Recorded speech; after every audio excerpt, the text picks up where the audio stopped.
Então, gente, vou mostrar pra vocês mais essa casinha de gringo aqui. Trabalhinho finalizado em um dia. Porcelanato 3,20 por 1,60.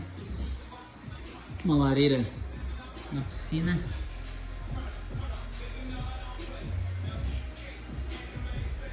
É isso.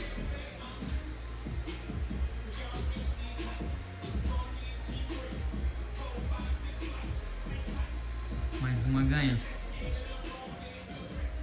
Casa de gringo.